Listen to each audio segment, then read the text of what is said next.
And what is the average earflop speed of an excited Stormy Wolf? Let's find out. And hi everyone, my name is Stormy the Folf, and it's time for another Q&A, in which case, number 9. So, for those that don't know, in my Q&A videos, I select various types of questions that really catch my eye, that were left in my previous Q&A video, and then I answer them in another Q&A video. So if you want me to answer your question in the next Q&A, type hashtag Q&A followed by whatever question you might have in the comments below. So yeah, without further ado, let's begin. Will you ever do an origin of me being a furry, or when you were becoming a furry? Absolutely. I've been thinking about making this for like a 100,000 subscriber special thing, because I have a lot of personal research to do before I release such a thing, because, well, that goes way back, like back in the dark ages of cassette tapes. Like, on Stormy's 4th birthday, he discovered Sonic the Hedgehog. That's all I'm spoiling for now. I want to make you some art and send it to you. So I just want to know, what's your favorite Pokemon, and do you have any pets? Can we see pictures? Yes, and yes. My favorite Pokemon is a tie between Raichu and Eevee. As for pets, I have 2 Russian blue cats, Tempest and Moana. Tempest is very lazy for some reason, and if you pick him up, he kind of like turns into this liquid, and he purrs a lot for some reason. As for Moana, I'm convinced she was either a bird or a doggo in a past life, because she chirps and barks when it's lunchtime. She'll go, what is PostCon Depression, and how do you deal with it? Ah yes, PostCon Depression is the feeling of all those happy feel-good vibes suddenly disappearing, taking a leave of absence, at least until the next convention. PostCon Depression is more than just general sadness after the end of a con, however. Some people seemingly have infinite energy while they're at conventions, but as soon as the con is over, it's just all downhill from there. Cons typically last entire weekends, and for those 3 to 4 days, you're gonna be walking around, being silly, hugging people, and basically just being on your feet all day. And if you're like me, there's this big goofy smile on your face the entire time. Yeah. After the con is over, it's like your physical and emotional state crashes. I guess it's kind of like having a cup of coffee and you get that sudden rush of caffeine, but then you crash like a few hours later. With PostCon Depression, it's like you have that surge of energy and happiness for 3 or 4 days, but when you get home, you crash really hard, and it's just, you feel like crap for like 5 or 6 days, maybe an entire week, because your body and your mental state are both trying to recover and adjust themselves to life back at home, which entails homework and going to work and paying bills and all the other boring adult things that we gotta do in life, because that's just life. I do plan to do a video on PostCon Depression at some point. I know this explanation wasn't the best, so I really need more time to come up with a better answer, so I'm sorry about that. Do you have any furry art advice? I can never get shapes right, despite using references. Okay, I do not claim to be a professional artist by any stretch of the imagination, but one thing that's always worked for me was starting off with like really basic shapes. Think circles, squares, and triangles. For example, let's doodle a fox. First, we'll start off with a basic circle. It doesn't have to be perfectly round, just a regular circle will do.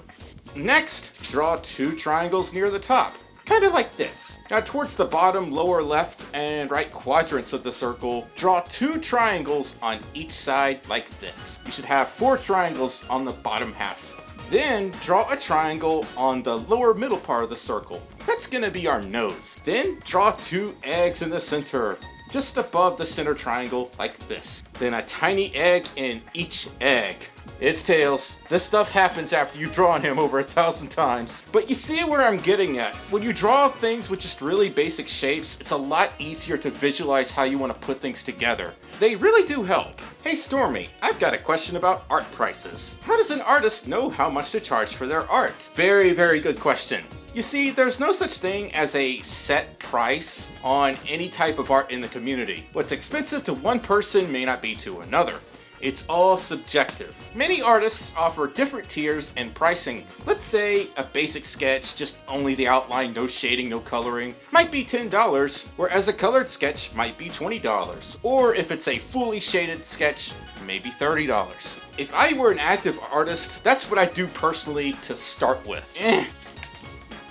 If I were an active artist, that's what I do personally. If you intend to make a living from being an artist, you would have to scale those prices appropriately or hope you can keep up with the flow of commissions coming in. Needless to say, it's going to take you a lot longer to make $50 out of $5 $10 commissions compared to say $2 $25 commissions for the same work. It's also important to note, however, that the artist community in the furry fandom is huge.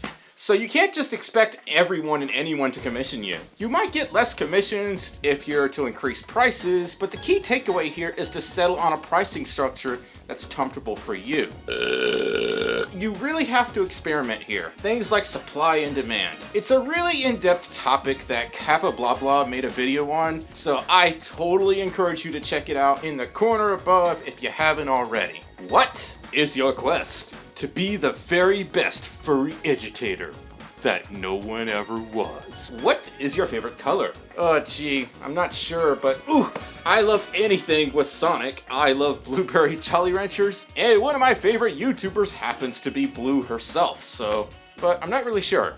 And what is the average ear flop speed of an excited Stormi Wolf? Let's find out. Oh my god, that new Sonic trailer looks hecking amazing! He looks like a plushie! I just want to snuggle him! And I know the trailers aren't out yet, but the new leaked photos are real. It's gonna be hecking amazing! At least I think they're real! It's just...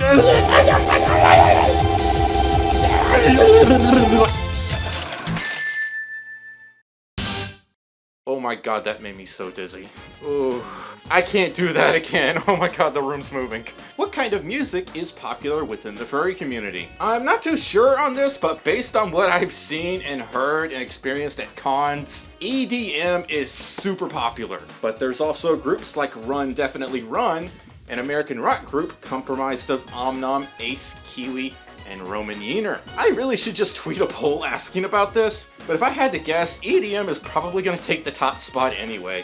Me personally, I love chill step. What's your favorite furry game? The one with the blue hedgehog that goes really fast and the mutant two-tailed fox who team up together to stop the Man of Egg from taking over Water Planet. How much do fursuits weigh? That's a very good question. No two fursuits are gonna weigh the same unless everything from the measurements to the types of furs and foam material used to make the fursuit are completely exact. My fursuit head weighs around a pound or so. Foam heads tend to be very, very light, but a resin head, especially larger ones, are going to weigh several times more.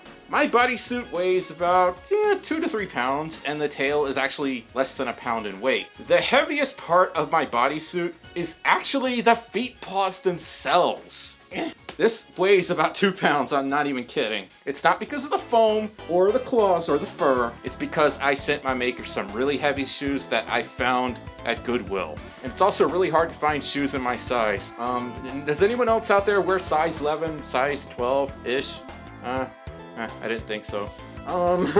It really wasn't the smartest idea in hindsight to send really heavy shoes. The lightest part of my suit are actually the hand paws themselves, which means I can do things like this and articulate really easily, and it's kind of like I'm not even wearing any paws at all because they're so lightweight. I mean, they're made of just fur and fleece. There's no pleather or resin claws on them, so they're really lightweight, which is good. At least for me it is. Once you get into full digigrade suits, things get a little heavier overall due to all the padding required to give the suit its digi-like appearance. My fursuit in its entirety from head to toe, I'd say is under 10 pounds. If you're looking for an ultra lightweight suit, avoid any resin materials and stick to Plentygrade and a foam base. And send your maker some lightweight shoes. Don't do what I did. These things are so hecking heavy for shoes. And they're really dirty. I know that. You don't have to tell me. Also, another thing you could try is just partialing or even mini partialing. If you're looking to save as much weight as possible, just go for a mini partial. That means having a head and hand paws and a tail and feet paws. And that is it. Or heck, you might even be able to skip on feet paws if you want. Just my opinion. I'm from the Canary Islands, so there are very few furries here. I am trying to organize the first furry convention. What activities do you recommend? Okay, first off, most furry conventions are actually the result of regular group meetups. If you don't have a local furry group or any group meets, getting a furry convention off the ground is gonna be even more challenging, because the attendees and staff are what make the convention, and those attendees and staff members are often members of the local furry group. Of course, you'll need money as well to rent out convention space, which can become quite expensive. If you haven't already, you need to make a local furry group. Telegram is a very popular hotspot for local furry groups. And from there, just spread the word all over social media like, hey, we have a local furry group here in the Canary Islands. Come hang out with us. For the longest time, I thought there were like basically zero furries where I lived, and after I did a little digging, I found out there's quite a few of us. Granted, it's not a massive community like you'd find in, say, like Pittsburgh or whatever, but locally, it was enough to get a convention off the ground. If you're able to hold regular group meets, remember that starting a convention involves a ton of responsibility and funding, because hotels and convention centers ain't free, unfortunately. At least here in the States. If I were in your shoes, I would do some research on local convention centers, ask them what their rates are, and then settle on one day for your very first local convention. I say one day because you really just want to test the waters first and see how things are going to work out. It's also a less risky venture overall if you do that. It'll be cheaper, and possibly less chaotic. That's my opinion anyway. Start slow, start small. From there, attendees could donate to help with convention costs, or you could pull a loan and try to foot the bill yourself. Once that's settled, you absolutely need convention staff and volunteers to help with the workload. You are not going to be able to run a furry convention all by yourself, I promise you that. There's a lot of work that goes into making furry conventions a reality that most people will never get to see. I've seen things, lots of things. I know a convention leader who didn't sleep for 72 hours straight because he was trying to make everything work perfectly. There's a lot of work that goes into running conventions. I do have plans to make a video on how to start a furry group or convention in the future. There's just so much more to it than I could fit here, so future video idea, possibly. I really need to do more research on that. I need to work with someone that actually has experience running a con. Yeah, do you draw? If so, what's the first piece you've ever made of your persona? I do draw sometimes, although I wouldn't necessarily call myself a skilled artist. But here's my very first sketch of Stormi from way back. He looks totally different, doesn't he? Like, this was before the swirls were swirls. They were just curvy lines that I randomly threw on his muzzle. And it's, I don't like looking at it. I like the swirls a lot better, if I'm honest. Yeah. And that about wraps up Q&A number 9. If y'all want to ask me something, just type hashtag Q&A in the comments below, followed by your inquisitive inquiry, the question of questioning, and I will give you the answer of answers. Yeah, I'm tired. If y'all enjoyed this video, you know what to do. Give it a thumbs up, maybe leave a comment, subscribe if you haven't, and share it with all your other furry friendos. Anyway, I'll see yous all next time.